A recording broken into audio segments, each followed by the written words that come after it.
Subscribe करंतु education empire channel को bell icon को प्रेस करी ऑल को प्रेस करनियंतु लेटेस्ट वीडियो सर्वप्रथमे देखिबा पई।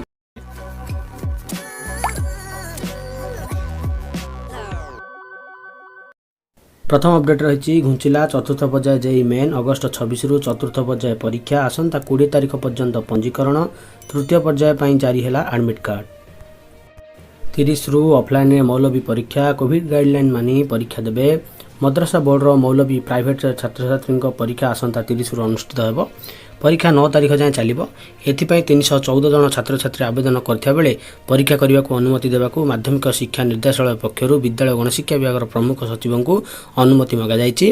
समुदाय नॉर्थ जिला कटक खोर्धा पुरी जाजपुर जगतसिंहपुर केन्द्रापड़ा बालेश्वर एवं भद्रक आउ केउंझर रे कोविड गाइडलाइन रे परीक्षा अनुष्ठित हेबो आसंता 30 रु 9 तारिख पर्यंत 7 दिन ऑफलाइन रे छात्र छात्री परीक्षा देबे छात्र छात्री माने मास्क पिंदी सामाजिक दूरता रे जे भली परीक्षा देई परिबे ताहार व्यवस्था करा जिवो केंद्र को प्रवेश पूर्वरु सभी थर्मल स्क्रीनिंग हेबो संपर्क केंद्र रो प्रधान शिक्षक प्रतिदिन परीक्षा पूर्वरु आउ परे हॉल और शौचालय को सैनिटाइज करिवे बोली कुआ जायछि। तो निश्चित भाव में बड़ अपडेट देखिबा परवर्ती अपडेट 11 विश्वविद्यालय रे 320 एसोसिएट प्रोफेसर पदवी खाली उत्कल विश्वविद्यालय रे 44 नियुक्ति प्रक्रिया आरंभ 23 रु ऑनलाइन पंजीकरण विज्ञप्ति जारी कले ओपीएससी सचिव। राज्यर सर्वपुरातन विश्वविद्यालय उत्कल विश्वविद्यालय रे 44 सहयोगी प्रोफेसर पदवी खाली पड़ी मनोविज्ञान विभाग रे सर्वाधिक 5टी पदवी खाली पड़ी आईन विभाग रे 4 गणित रे 3 इंग्लिश रे 3 वाणिज्य रे 3टी जैव प्रजुक्ति विज्ञान बा बायोटेक्नोलॉजी रे 3टी भूगोल रे 2टी ओडिया रे 2टी और मानव विज्ञान रे गोटी एसोसिएट पदवी खाली पड़ी। उच्च शिक्षा विभाग अधीन राज्यर 11टी विश्वविद्यालय रे मोट 320 एसोसिएट प्रोफेसर पदवी खाली पड़ी रेभेन्सा रे सर्वाधिक 52 पदवी खाली पड़ता बेले राजेन्द्र विश्वविद्यालय और ब्रह्मपुर विश्वविद्यालय रे 36 कलाहांडी विश्वविद्यालय रे 32 रमादेवी विश्वविद्यालय रे 28 महाराजा श्री रामचंद्र भंजदेव विश्वविद्यालय रे 27 जीएम विश्वविद्यालय रे 22टी संबलपुर विश्वविद्यालय रे 20 एफएम विश्वविद्यालय रे 14 एवं श्री जगन्नाथ संस्कृत विश्वविद्यालय रे 9टी एसोसिएट प्रोफेसर पदवी खाली पड़ी। यही पदवी गुड़िक पूरण पर ओडिशा लोकसेवा आयोग पक्षर विज्ञप्ति प्रकाश पाई 11 विश्वविद्यालय 50टी विभाग 320 एसोसिएट प्रोफेसर पदवी पूरण हेबो सेथिरु महिलांक पई 119टी संरक्षित पदवी रही चलित मास 23 तारिख रु एथिपई ऑनलाइन पंजीकरण करिहेबो पीएचडी करबा सहित सर्वनिम्न 8 वर्ष अध्यापनार अभिज्ञता थिबा आवश्यक यूजीसी तालिकाभुक्त जर्नाल रे 7टी संदर्भ प्रकाश पाइथा दरकार अगस्त 23 तारिख पर्यंत एसोसिएट प्रोफेसर पई पंजीकरण सह 31 तारिख पर्यंत ऑनलाइन आवेदन करिहेबो opsc.gov.in रे ए बाबद रे विस्तृत सूचना दिया जायथिबा सचिव विज्ञप्ति रे उल्लेख करछन्ती। तो निश्चित भाव में बड़ अपडेट देखिबा परवर्ती अपडेट मैट्रिक मार्क रे 0.39% पिला असंतुष्ट मार्क वृद्धि पर परीक्षा देवे 2244 फॉर्म पूरण कले 15155। तो चलो देखिबा परवर्ती अपडेट टी गुरुत्वपूर्ण अपडेट ऑनलाइन पढ़ाल रे मस्ती फ्री फायर खेल माया रे छात्र छात्री हारिले अकाउंट रु कटि जाउछि टंका बाजी लागुछि जीवन खेल रे हारी गले गोटे क्लिक रे अकाउंट रु कटि जाउछि 100 टंका बाजी लागिले हजार हजार टंका उड़ी जाउछि बेसी टंका हारिगले मानसिक अवसाद आत्महत्या करने को भी पछाऊ ना संप्रति ऑनलाइन फ्री फायर नामक एक रकम जुआ खेल छात्र छात्री को एमती बर्बाद करुच्ची। तो निश्चित भाव में गोटे बड़ अपडेट निश्चित भाव में फ्री फायर गेम बा अन्य जेकोसी गेम रही से पिला माने निज पितामाता अकाउंट रु टंका कटाई खेल खेलुंट किंतु एथिरु से निवृत्त रहिबा निहाती आवश्यक बिना टंकार भी गेम खेली पारिबो। तो चलो देखिबा परवर्ती अपडेट टी सीबीएसई द्वादश मार्क जांच पाई खोलिबो पोर्टाल 22 सुधा दाखल करिवे चूड़ांत मार्क नचेत 31 पर बाहरिबो मार्क सबु स्कूल अध्यक्षों को चिठी लिखिले कर्तृपक्ष केंद्रीय माध्यमिक शिक्षा बोर्ड एकादश एवं द्वादश मार्क पूर्व स्कूल गुड़िक वेबसाइट रे अपलोड करथिले मात्र किछि स्कूल छात्र छात्री मार्क को वृद्धि कर अपलोड करा जिबा अभियोग आसिबा परे पुणी बोर्ड टाबुलेशन पॉलिसी अनुसार मार्क अपलोड करने को निर्देश दिया जायछि। आसंता काली अपराह्न रु पोर्टाल खोलिबो 22 तारिख मध्यरात्रि जाए पोर्टाल खोला रहिबो त्रुटि थिबा पिलांकर मार्क को स्कूल कर्तृपक्ष जांच करी परिवर्तन करि परिबे पिलांक मार्क जांच एवं परिवर्तन समय बोर्ड पक्षरु जारी करायता पूर्व मार्गदर्शिका को कड़ाकड़ी पालन पर सीबीएसई निर्देश देती। जो स्कूल 22 तारिख सुधा मार्क अपलोड करेंगे ना संपृक्त स्कूल परीक्षाफल चलित मास 31 तारिख पर प्रकाश पाइब। बोर्ड पक्षर यह चेतावनी दी जाएगी। एणिकी मूल्यांकन प्रक्रिया खिलाफ करागले से विरुद्ध में कार्यानुष्ठान नि सीबीएसई परीक्षा नियंत्रक स्वयं भरद्वाज स्कूल गुड़िकर अध्यक्षों को चिठी लिखिं। तो निश्चित भाव में गोटे गुरुत्वपूर्ण अपडेट देखा। परवर्ती अपडेट बड़ अपडेट आरंभ झुंटिला गाँ पाठपढ़ा पढ़ाइबा गले सिटी छात्र छात्री मानसिक निर्यातना दि जाउथिबा अभियोग। ऑनलाइन शिक्षार वंचित छात्र छात्री मानक शिक्षादान ऑनलाइन शिक्षार वंचित छात्र छात्री मानक ऑफलाइन में पाठ पढ़ाइबा लगी विद्यालय गणशिक्षा विभाग पक्षर एससीईआरटी सहायता गुरुवार ठारू इंटर्नशिप माध्यम पाठपढ़ा कार्यक्रम आरंभ होईछि। एही कार्यक्रम में राधानाथ प्राथमिक शिक्षक शिक्षा प्रतिष्ठान कटकर 182 जन अध्ययनरत गुरु छात्र छात्री नियोजित होई प्रत्यक्ष भाव में प्राय 1300 जन छात्र छात्री को शिक्षादान करुछंती। वर्तमान स्थिति में छात्र छात्री माने घरे रहुथिया बेले प्रथम रु पंचम पर्यंत छात्र छात्री मानकर पाठपढ़ा दायित्व नैछंती। सेमानक अंचल थिबा प्राथमिक स्कूल पिलांक मध्यरु ऑनलाइन शिक्षादान वंचित छात्र छात्री मानक चयन करी एही शिक्षादान करछंती। मुख्यतः गणित इंग्राजी साहित्य पढ़ाइबा सहित सामाजिक एवं आवेगिक शिक्षा प्रदान करुछंती। यही कार्यक्रम जुलाई 15 तारिख ठारू आरंभ होई अक्टोबर 10 तारिख पर्यंत चलिब। तो निश्चित भाव में बड़ अपडेट देखा। परवर्ती अपडेट बहल बीएड कॉलेज बंद प्रसंग एनसीटी को उच्च शिक्षा सचिवों चिठी। भित्तिभूमि अभाव 2020-21 शिक्षावर्ष में राज्यर 16टी सरकारी शिक्षक तालीम प्रतिष्ठान तथा बीएड कॉलेज रे नामलेखा उपरे national council of teacher education कटकणा लगाई। वर्षे हो जाते कटकणा हटुना कि नामलेखा अनुमति मिलूना। 2021-22 शिक्षावर्ष उक्त 16टी सरकारी बीएड कॉलेज इतिमध्य उच्च शिक्षा विभाग अधीन को आसवा सह जून 1 विधिवत भाव कार्यकारी होईछि। शिक्षक पद पूरण दिगरे पदक्षेप हाथ को नि 16 जन ओईएस अधिकारी को बीएड कॉलेज भारप्राप्त दायित्व दि जाइछि।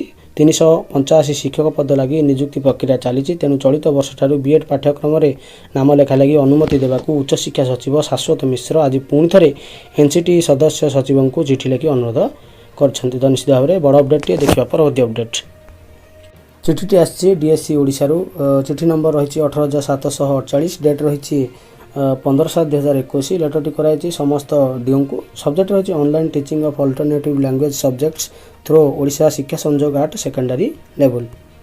ओडिशा शिक्षा संयोग जरिया सेकेंडरी लेवल रे जो अल्टरनेटिव लैंग्वेज सब्जेक्ट गुड़िक रही ऑनलाइन रे शिक्षादान करने लेटर इश्यू कराई। Madam sir in inviting a reference to the subject and letter cited above I am directed to say that alternative teaching program like Shiksha Darpan and YouTube live classes have been implemented in the state in the view of closure of schools due to COVID-19 pandemic. In these programs, teaching of core syllabus subjects has been included. तो ओडिशा रे शिक्षा दर्पण कार्यक्रम और YouTube live class जरिया जो core syllabus subject गुड़िक रही पिला ऑनलाइन माध्यम शिक्षादान दि जाउछि।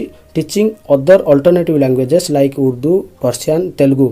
तो अलग जो लैंग्वेज गुड़िक रही यथा उर्दू भाषा पारसी भाषा तेलुगु भाषा इत्यादि ताहाकु मध्य पिला पढ़ाइबा निहाती आवश्यक रही। Therefore, steps may be immediately taken at district level for teaching of these subjects under Odisha Shiksha Sanjog program through WhatsApp group, online platforms like Google Meet, Zoom, Microsoft Team or YouTube. तो यही उर्दू पारसी और तेलुगु इत्यादि subject Gudi को पाठ पढ़ाई निहाती आवश्यक रही। तो से व्हाट्सएप ग्रुप माध्यम नचेत Google Meet Zoom Microsoft team बा यूट्यूब माध्यम पिला यही सब्जेक्ट उपर शिक्षादान दि जाव। The classes should be taken in a planned manner proper planning सह क्लास करा रूटीन रहिबो scheme of lesson and time table prepared at district level. तो डिस्ट्रिक्ट लेवल रे एने प्लान प्रोग्राम करा and classes conducted either at district level or school level. तो school level हो कि डिस्ट्रिक्ट लेवल क्लास टी करा। The teaching programme should be systematically monitored in the line as suggested in Odisha शिक्षा संजोग guidelines और YouTube live classes guidelines communicated यार। तो निश्चित भाव में गोटे बड़ अपडेट देखा। परवर्ती अपडेट सुप्रीम कोर्ट को गुरुत्वपूर्ण राय व्हाट्सएप मेसेज प्रमाण भाव ग्रहणीय नुहे। Social media messaging app WhatsApp वार्ता को प्रमाण हिसाब से ग्रहण करा कौन व्यक्ति को व्हाट्सएप मेसेज आधार में दंडित करा सुप्रीम कोर्ट कहते। व्हाट्सएप मेसेजर प्रामाणिकता को प्रश्न कर सुप्रीम कोर्ट खंडपीठ कहते वर्तमान समय व्हाट्सएप संदेशर प्रामाणिकता मूल्य कौन। एवं सोशल मीडिया रे किछि मध्य तयारी करा जाई पारिबो एवं डिलीट मध्य करा जाई पारिबो। तथ्य प्रमाण हिसाब रे व्हाट्सएप मेसेज को आदौ ग्रहण करा जाई पारिबो नाही। तो निश्चित भाव में सुप्रीम कोर्ट को द्वारा गोटे ऐतिहासिक राय। तो चलो देखा परवर्ती अपडेट। हिंदी शिक्षक पद वंचित भाव हजार हजार आशायी शिक्षागत योग्यतार परिवर्तन शर्तावली संशोधन नहले अदालत जावाक चेतावनी। राज्यर उच्च विद्यालयगुड़िक 1952 हिंदी शिक्षक पदरे नियुक्ति अर्थ विभाग पक्षर अनुमति मिल सारी किंतु 2020 मसीहा विद्यालय और गणशिक्षा विभाग पक्षर अणायता नुआ शिक्षागत योग्यता प्रस्ताव में परिवर्तन कारण हिंदी बीएड सह माध्यमिक शिक्षक योग्यता परीक्षा पास करी बहु संख्यक आशायी प्रार्थी हिंदी शिक्षक पद पर आवेदन वंचित हेबे। कारण 2020 मसीहा विद्यालय गणशिक्षा विभाग प्रस्ताव में तथा 2021 मसीहा OSSTT शिक्षागत योग्यतार परिवर्तन करा जायछि। सरकार यही नीति बा शर्तावली परिवर्तन करी हजार हजार बेकार युवक युवती क्यारियर सह खेल खेलुंट बोली आशायी हिंदी शिक्षक प्रार्थी संघ पक्षर अभियोग कराई। पुणी थे 2014 शर्तावली अनुଯାयी आवेदन पत्र ग्रहण करा बोली से दाबी करछंती, नचेत बाध्य होई आईन आश्रय नेबे बोली चेतावनी देछन। तो निश्चित भाव में गोटे बड़ अपडेट देखा परवर्ती अपडेट। बंधु मैंने गोटे न्यूज अपडेट रही। आदिवासी पिलांकु शिक्षित करने को आगे आसिले आदिवासी झील नीला मुदुली। तो यही रिपोर्टटी ओटीवी रे प्रसारित कराई। तो चलो देखा सही वीडियोटी। आदिवासी पिलांकु शिक्षित करने को आगे आसिले आदिवासी झील नीला मुदुली। निपट मफसल गाँव में पिलांकु शिक्षित करने को चलाउछंती चाटशाली। राति पाइले घर घर बुली पिलांकु डाकी आनती गाँवर झील नीला मुदुली। कोरोना माड़े बंद हो पड़िथिबा प्राथमिक विद्यालय खोली सेठी आरंभ करती चाटशाली।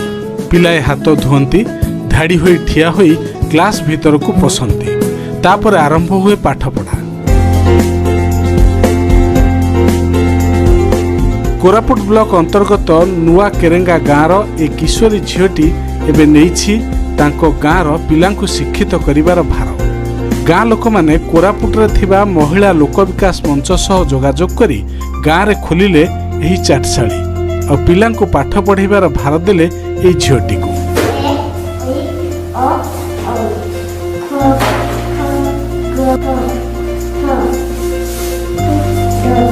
जुलाई मासरे खोलते लॉकडाउन में छुट्टी होइला तो दिन जमाइले गाँव लोक माने मीटिंग कले तापर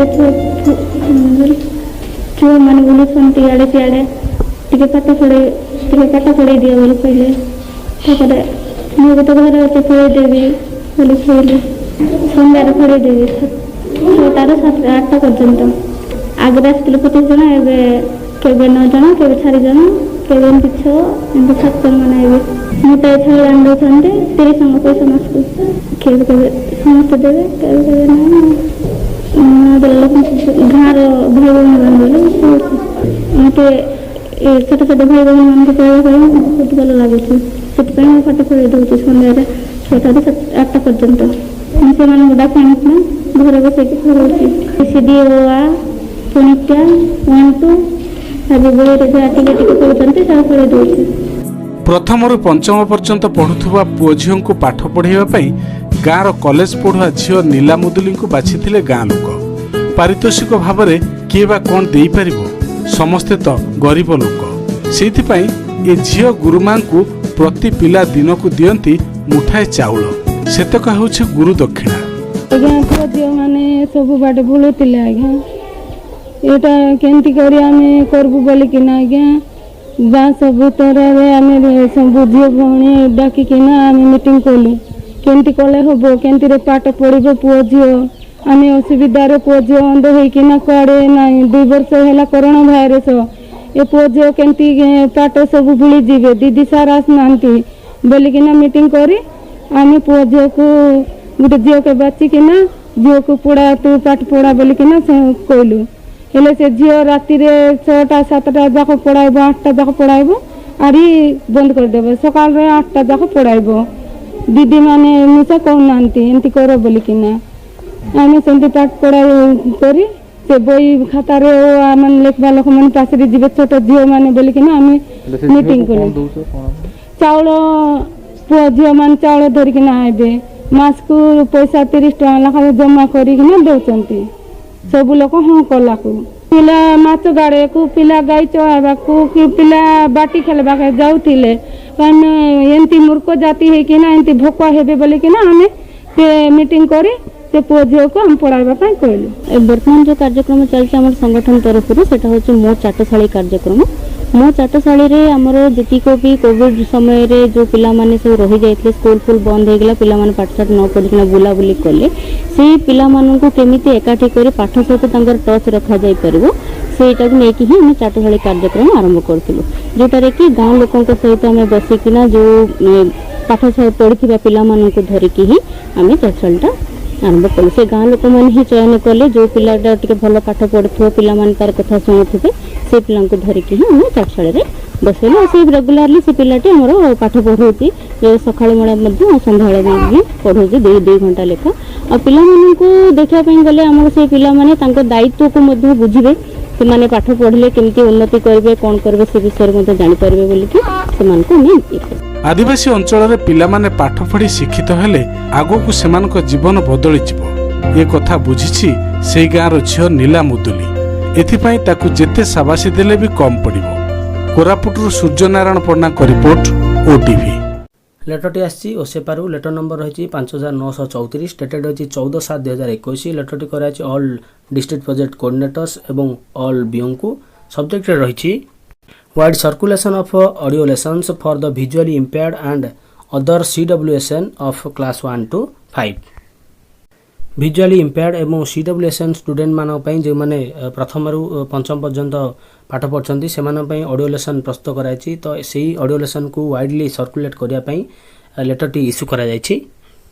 ସାରା ରାଜ୍ୟରେ କୋଭିଡ-19 କାରଣରୁ ସ୍କୁଲଗୁଡ଼ିକ ବନ୍ଦ ରହିଛି। ତ ସେଥିପାଇଁ ସ୍କୁଲଗୁଡ଼ିକରେ ଅଧ୍ୟୟନରତ CWSN ଛାତ୍ରଛାତ୍ରୀମାନଙ୍କର ପାଠପଢ଼ାରେ ମଧ୍ୟ ବହୁତ ଅସୁବିଧା ପରିଲକ୍ଷିତ ହେଉଛି। ତ ସେଥିପାଇଁ ଅଡ଼ିଓ ଲେସନ୍ ପ୍ରସ୍ତୁତ କରାଯାଇଛି ୱିଥ୍ ରେଡ଼ିଓ ସୁରଭି ଏବଂ ଓସେପାର ସହାୟତାରେ।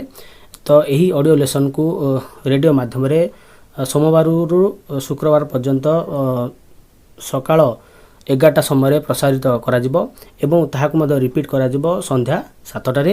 Life skill education will be broadcast each Saturday at 11 AM ଏବଂ ଲାଇଫ୍ ସ୍କିଲ୍ ଏଜୁକେସନ୍ ଯାହା ରହିଛି ତାହାକୁ ପ୍ରତି ଶନିବାର ଦିନ 11ଟା ସମୟରେ ବ୍ରଡକାଷ୍ଟ କରାଯିବ।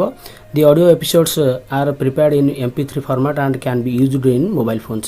ତ ଯେଉଁ ଅଡ଼ିଓ ଲେସନ୍ ଗୁଡ଼ିକ ଆମର ପ୍ରସ୍ତୁତ କରାଯାଇଛି ତାହାକୁ MP3 ଫର୍ମାଟ୍ରେ ପ୍ରସ୍ତୁତ କରାଯାଇଛି ଯାହାଫଳରେ ମୋବାଇଲ୍ ଫୋନ୍ ଗୁଡ଼ିକରେ ମଧ୍ୟ ତାହାକୁ ଶୁଣାଯାଇପାରିବ। A WhatsApp group is created where all the episodes will be posted by Radio Surabhi and all IE coordinators are requested to share the episode daily with all BRP for resharing with CWSN and their parents। ତ ସେଥିପାଇଁ IE coordinator ମାନଙ୍କୁ ନିର୍ଦ୍ଦେଶ ରହିଛି ଯେ ସେମାନେ WhatsApp group BRP ମାନଙ୍କୁ ନେଇ ଗୋଟେ ଗଠନ କରିବେ ଏବଂ ପ୍ରତିଦିନ ଅଡ଼ିଓ ଲେସନ୍କୁ ପୋଷ୍ଟ କରିବେ ଯାହାଫଳରେ BRP ମାନେ CWSN ବା ସେମାନଙ୍କର ପିତାମାତାଙ୍କୁ ତାହାକୁ ରିଶେୟାରିଂ କରିବେ। It is therefore requested to take necessary steps for widely circulation of the audio lessons through WhatsApp group of BRP, CRCCs and teachers at block level for widely use of CWSN। तो निर्देश दिया जायछि जे BRP को WhatsApp group, CRCC group एवं teacher मानक group रे एही audio lesson को widely circulate करा जिवो जहा फल रे CWSN माने ताहार फायदा पाई परिबे। तो निश्चित भाव रे गोटे बड़ अपडेट एठी आज अपडेट गुडी को समाप्त होईछि। धन्यवाद।